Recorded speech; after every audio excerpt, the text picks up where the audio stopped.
என்ன உங்களுக்கு தெரியும், நிறைய வாட்டி பார்த்துருக்கீங்க. நீங்க எல்லாம் வெத்து வெட்டுன்னு நினைக்கிறீங்களே, அந்த common man. I'm just a stupid common man of this republic. Hi, hello, எல்லோருக்கும் வணக்கம். இந்த வீடியோ வந்து எதுக்குன்னா, ஒரு சின்னதாக லைஃப்பில் ஒரு விஷயம் நடந்துச்சு. ஸோ எல்லாருக்கும் அதை எக்ஸ்பீரியன்ஸ் பண்ணியிருப்பீங்க. ஸோ அதனால் சும்மா ஷேர் பண்ணலாம் அப்படின்றது தான் இந்த வீடியோ. ஒன்றும் இல்லை, எப்போவும் வீக்கெண்ட் ஆனால் நான் வந்து சென்னை போகிறது ரொட்டீனாக இருக்கும். அப்போ வந்து பெரம்பூரில் தான் இறங்குவேன். பெரம்பூரில் இறங்கிட்டு ஒரு ஆட்டோவில் ஊபர் இல்லை ஓலாவில் புக் பண்ணிவிட்டு வீட்டுக்கு போவேன். ஸோ அந்த மாதிரி போகும்போது ஒரு நாள் என்னாச்சு, ஊபரில் புக் ஆச்சு. ஊபரில் புக் ஆனவுடனே அந்த அண்ணன் வந்து இந்த மாதிரி கேட்டார், எனக்கு 200 வேணும் அப்படின்ற மாதிரி கேட்டார். ஸோ 120 தான் காட்டுச்சு, பட் ஆனால் அவர் கேட்டது வந்து 200. அதே டைமு நான் ஓலாலையும் ட்ரை பண்ணிட்டு இருந்தேன், ஓலாலையும் கிடச்சிருச்சு. அவர் என்ன கேட்டார், 120 போட்டு இருந்துச்சு, 150 போல் கேட்டார். ஸோ நான் ஊபர் ஆட்டோக்கார அண்ணா கிட்ட பேசிட்டு இருந்தேன், என்ன நான் 80 ருபீஸ் கேட்குறீங்க அப்படின்றத. ஓலா ஆட்டோ அண்ணா வந்துட்டார். ஸோ அவர் முன்னாடியே நான் பேசிட்டு இருந்தேன். அதுக்கப்புறம் நான் ஊபரை கேன்சல் பண்ணிட்டேன். இல்லை வேணாம், 80 என்னால் தர முடியாது, ஸோ வேணாம் அப்படின்ற மாதிரி நான் இது பண்ணிட்டேன். அப்போ வந்து அவர் அப்போதான் கான்வர்சேஷன் ஸ்டார்ட் ஆச்சு எங்கள் 2 பேருக்குள்ள. எவ்வளோப்பா கேட்டார் அப்படின்னாரு. இது மாதிரி 80 கேட்குறாங்கண்ணா அப்படின்ற மாதிரி நான் சொன்னேன். அப்போ அவர் வந்து என்ன சொன்னார், ஏதோ ஒரு 20-30 கேட்டால் பரவாயில்ல, இந்த மாதிரி ஒரு 80 ரூபாலாம் 80 ரூபா 100 ரூபா அப்படியே டபுள் மடங்காக கேட்கறதுனால தான் ஆட்டோக்காரங்களுக்கே கேட்ட பேர் அப்படின்ற மாதிரி அப்படியே கான்வர்சேஷன் ஸ்டார்ட் ஆச்சு. என் மனசில் பரவாயில்லையே, இந்த காலகட்டத்தில் இப்படிலாம் இருக்காங்களே அப்படின்ற மாதிரி எனக்கு அப்படியே என்ன சொல்கிறது, நம்பிட்டேன் அப்படின்ற மாதிரி வச்சுக்கலாமே. அதுக்கப்புறம் அவர் கொஞ்சம் கொஞ்சமாக பேச ஸ்டார்ட் பண்ணார். அப்படியே அது வந்து எலெக்ஷனுக்கு முன்னாடி நடந்த ஒரு விஷயம். ஸோ அப்படியே அவர் ஸ்லோவாக ஸ்டார்ட் பண்ணார். எப்பவுமே நான் வந்து அவ்வளோ சீக்கிரம் யார்கிட்டையும் ஓப்பனாக ஆக மாட்டேன். அவங்க என்ன பேசுகிறாங்கன்றது ஃபஸ்ட்டு கேட்டுட்டு அதுக்கப்புறம் தான் பேசுவேன். ஸோ அவர் இந்த மாதிரி பேச ஸ்டார்ட் பண்ணிகிட்டே இருந்தார். நானும் எல்லாத்துக்கும் அவருக்கு சும்மா ஒன் வேர்ட் ஆன்சர் மாதிரி சொல்லிகிட்டே இருந்தேன். அதுக்கப்புறம் அவர் லாஸ்ட்டில் வீடு கிட்ட வந்துருச்சு. அப்போ தான் அவர் வந்து என்ன சொன்னார், நீ யாருக்கு ஓட்டு போட போகிற அப்படின்னாரு. நான் அந்த மாதிரி மறைச்சி சொல்கிறதெல்லாம் எனக்கு பழக்கம் இல்லை. ஸோ அது மாதிரி ஓப்பனாக சொல்லிட்டேன், நான் இந்த மாதிரி நாம் தமிழர் கட்சியில் தான் இருக்கேன், ஸோ நான் நாம் தமிழருக்கு தான் ஓட்டு போடுவேன் அப்படின்ற மாதிரி நான் சொல்லிட்டேன்.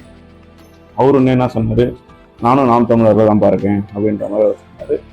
எனக்கு அவர் அப்படி சொன்ன உடனே ஓகே, அவர் பரவாயில்ல நல்லவர் அப்படின்ற மாதிரி எனக்கு ஒரு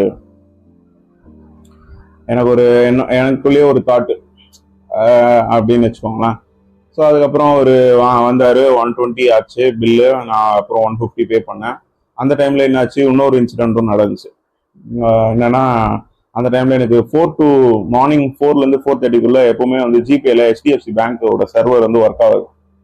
ஸோ அந்த டைமில் வந்து என்ன பண்ணார், சரிப்பா நீ கையில் இருக்கிறத கூட நான் ஃபஸ்ட்டு ஓட்டுறேன் இன்னைக்கு அப்படின்னாரு. ஒரு 50 ருபீஸ் கையில் இருந்துச்சு, அதை மட்டும் கொடுத்துட்டு 100 ருபீஸ் நான் அப்புறமா ஜிபே பண்ணுறேன்னு சொல்லிட்டு அதுக்கப்புறம் நான் ஒரு 10 o'clock போல் அவருக்கு அனுப்பிச்சி விட்டேன். இதுதான் நடந்துச்சு. ஸோ அவரோட ஃபோன் நம்பரையும் ஸோ அந்த ஜிபே பண்ணுறதுக்காக வாங்கி வச்சுட்டேன். அதுக்கப்புறம் நான் வந்து என்ன பண்ணேன், சேவ் பண்ணி வச்சுட்டேன். ஸோ நம்ம வந்து எப்போவுமே சாட்டர்டே மார்னிங் ஆனால் நம்ம போகிறோம், எதுக்கு நம்ம ஊபர் ஓலாலாம் ட்ரை பண்ணிவிட்டு அவர் நம்பரே சேவ் பண்ணிட்டு அவருக்கே டேரெக்டாக ஃபோன் பண்ணி கூப்பிட்டா அட்லீஸ்ட் அந்த அவருக்கு போகிற அந்த ஊபர் ஓலா சர்வீஸ் சார்ஜஸ் அது கட் ஆகுமே. டேரெக்டாக நம்ம வந்து டெய்லியும் வீக்லி 150 போல் கொடுத்து போய்க்கலாம் அப்படின்ற மாதிரி நான் யோசிச்சு பண்ணேன். அதே மாதிரி நெக்ஸ்ட் வீக் ஆச்சு. நெக்ஸ்ட் வீக் அவருக்கு கால் பண்ணேன். நெக்ஸ்ட் வீக் கால் பண்ணிட்டு அவரும் ஓகேப்பா போகலாம்ப்பா அப்படின்ற மாதிரி சொன்னார். அதுக்கப்புறம் நாங்கள் எலெக்ஷன் முடிஞ்ச அடுத்த வீக் அது. ஸோ நாங்கள் பேசினே போனோம், இந்த மாதிரி ஆச்சு அப்படின்னு சொல்லிட்டு. அவரும் இந்த மாதிரி பேசினே இருந்தார். பட் ஆனால் அவர் ப்ரீவியஸ் வீக் பேசின மாதிரி வந்து இந்த வீக் வந்து என்ன சொல்கிறது, அவரோட ஸ்பீச்சில் வந்து நான் வேற மாதிரி அது மாதிரி ஒரு ஃபீல் ஆச்சு. என்னது இவர் இது மாதிரி பேச மாட்டாரு அப்படின்ற மாதிரி இருந்துச்சு. சரி ஓகே, நானும் எதுவும் அதுக்கப்புறம் நான் ரொம்ப பேசிக்கல, சைலண்டாக இருந்துட்டேன். இறங்கினோடனே அவர் என்ன வழக்கம் போல் 120 காட்டுச்சு. ஸோ நான் 120 நான் புக்கே பண்ணல, டேரெக்டாக தான் நான் பண்ணேன். ஸோ 150 போல் கொடுக்கலாம் அப்படின்னு சொல்லிட்டு 150 கொடுக்கலாம் அப்படின்னா, இல்லை அது வந்து இப்போ வந்து லைட்டாக தூரல் போடுது, அதனால எனக்கு எக்ஸ்ட்ரா 100 ரூபாய் வேணும் அப்படின்ற மாதிரி சொன்னேன். அவர்கிட்ட நான் எந்த ஆர்கியூவும் பண்ணல, கான்வர்சேஷனும் வச்சுக்கல. ஸோ 150 கொடுக்க வேண்டிய இடத்துல 250 கொடுத்துட்டு அவரோட நம்பரை டெலிட் பண்ணிட்டேன். ஸோ இந்த விஷயத்துலேருந்து எனக்கு ஒரு விஷயம் என்ன புரிஞ்சுதுன்னா, ஒரு மனுஷங்க இது வந்து எனக்கு யாரோ ஒரு தேர்ட் பர்சன், அவரையே நான் வந்து என்ன சொல்றது, சும்மா ஒரு பெரம்பூர் டு குளத்தூர் வந்து ஒரு 15 மினிட்ஸ் கான்வர்சேஷன், அதுலயே நான் வந்து எவ்வளோ ஈஸியாக நம்பியிருக்கேன் அப்படின்ற மாதிரி எனக்குள்ளேயே எனக்கு ஒரு மாதிரி அசிங்கமா இருந்துச்சு. ஒரு 10 to 15 மினிட்ஸ் கான்வர்சேஷன்ல ஒரு பர்சனை நம்பி அவரோட நம்பர்லாம் சேவ் பண்ணி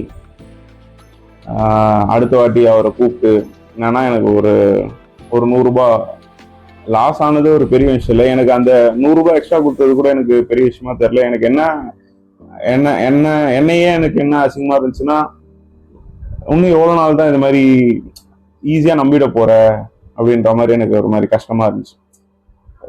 இந்த மாதிரி யாரோ ஒரு தேர்ட் பர்சன் பண்ணதுக்கே வந்து ஒரு மாதிரி இருக்கும்போது, நிறைய வாட்டி நான் லைஃப்ல என்னன்னா நிறைய பேரை நம்பி நான் இந்த மாதிரி ஏமாந்துருக்கணும் அப்படின்ற மாதிரி எனக்கு ஒரு மாதிரி எனக்கு ஒரு மாதிரி அசிங்கமா இருந்துச்சு.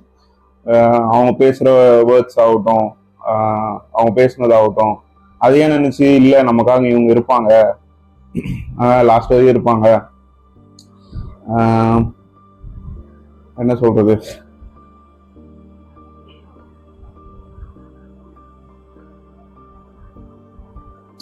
அவங்க நம்ம கிட்ட பேசுவாங்க இல்லையா. ஸோ அதெல்லாம் நம்பி நம்ம வந்து நிறைய ஏமாந்துருக்கோம். இது நான் என் லைஃப்ல நடந்திருக்கு, அதனால நான் சொல்றேன். ஸோ இந்த மாதிரி உங்க லைஃப்லயும் நிறைய பேர் வந்து இந்த மாதிரி இருப்பேன் அப்படின்ற மாதிரிலாம் நிறைய பேர் பேசுவாங்க.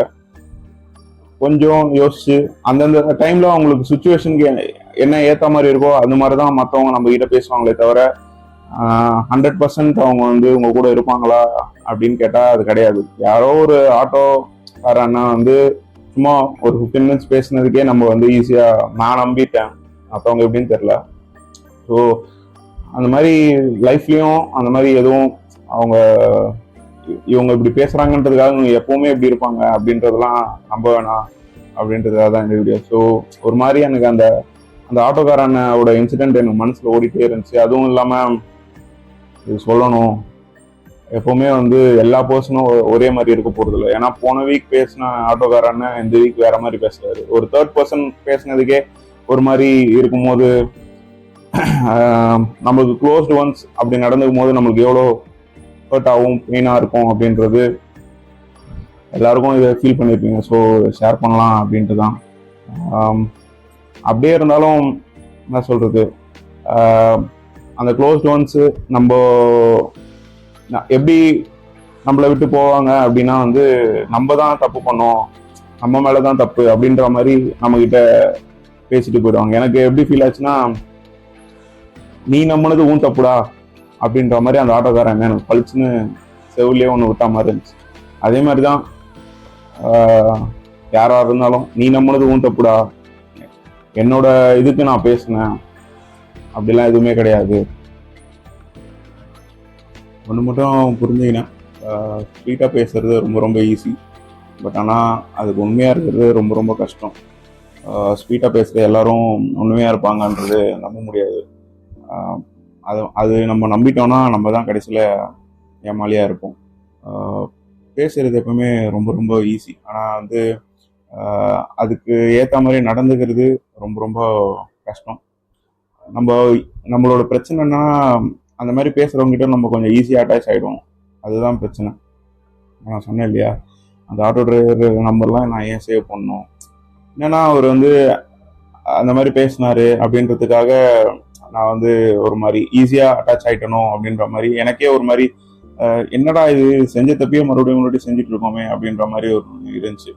ஒரு இப்போ அவர் பேசுறாருன்னா அவருன்றது இல்லை, மொத்தமாகவே ஜென்ரலாக சொல்கிறேன், ஒரு ஸ்வீட்டான கான்வர்சேஷன் முன்னாடியும் ஒரு இன்டென்ஷன் கண்டிப்பாக இருக்கும் அப்படின்ற மாதிரி இப்போ நான் ரியலைஸ் பண்ணுறேன். நம்ம கிட்டே யாராச்சும் ஒரு கான்வர்சேஷன் நம்ம வந்து ஒரு ஸ்வீட்டாக நம்ம கிட்டே யாராச்சும் ஒரு கான்வர்சேஷன் ஒரு குட் கான்வர்சேஷன் மேக் பண்ணுறாங்கன்னா அதுக்கு பின்னாடி கண்டிப்பாக ஏதோ ஒரு இன்டென்ஷன் ஒருத்தருக்கும் இருந்திருக்கு. ஸோ அதுக்காக தான் நான் அந்த கான்வர்சேஷனே பண்ணியிருக்காங்க. அப்படி இல்லைன்னா நம்ம தேவைப்பட்டிருக்க மாட்டோம். அதுதான் முக்கியமான விஷயம். எப்பவுமே வந்து அவங்க பேசுகிற வார்த்தைக்கு வந்து நம்ம நம்பக்கூடாது, அவங்களோட செயல்களுக்கு தான் நம்ம நம்பணும் அப்படின்றது இந்த ரீசெண்ட் டேஸில் நிறைய பேர் சொல்லி கொடுத்துட்டு இருக்காங்க. எப்பவுமே வந்து இப்போ நான் சொன்னேன் இல்லையா, போன வாரம் வேற மாதிரி பேசினாரு, இந்த வாரம் அப்படியே வேற மாதிரி அவர் பேசினாரு அப்படின்றது எப்படி இருந்துச்சுன்னா, ஒரு மிக்ஸ்டு சிக்னல்ஸ் கொடுக்குறவங்க கிட்ட நம்ம எப்பவுமே வந்து உண்மையா எதிர்பார்க்க முடியாது. ஒரு வாரம் வேற மாதிரி இருப்பாங்க, இன்னொரு வாரம் வேற மாதிரி இருக்கிறவங்க கிட்ட நம்ம வந்து ஒரு நல்ல ரிலேஷன்ஷிப், அது ரிலேஷன்ஷிப் கூட ஆகட்டும், அது நல்ல ரிலேஷன்ஷிப்லேயே போகாது. ஏன்னா கன்சிஸ்டன்சியா ஒரு ரிலேஷன்ஷிப்ல ஒரே மாதிரி இருக்கிறவங்க கிட்ட நம்ம வந்து மெயின்டைன் பண்ணலாம். பட் ஆனால் வந்து ஒரு வாரம் வேற மாதிரி இருக்காங்க, இன்னொரு வாரம் வேற மாதிரி இருக்காங்கன்னா அவங்களுக்கு வந்து நம்ம தேவைப்படலை, நம்மளோட ப்ரெசன்ஸ் வந்து நமக்கு அவங்களுக்கு வேணும்னா நமக்கு தேவைப்படுது, அப்படி இல்லைன்னா இல்லை அப்படின்ற மாதிரி தான் இருக்கு. பட் ஆனால் இதெல்லாம் நான் ஏன் அந்த ஆட்டோக்காரன் நான் கூட மிக்ஸ் பண்ணி பேசுறேன் அப்படின்னா, ஒரு சின்ன ஒரு 15 மினிட்ஸ் கான்வர்சேஷனே வந்து லைஃப்பை பற்றி அவ்வளோ யோசிக்க வச்சது.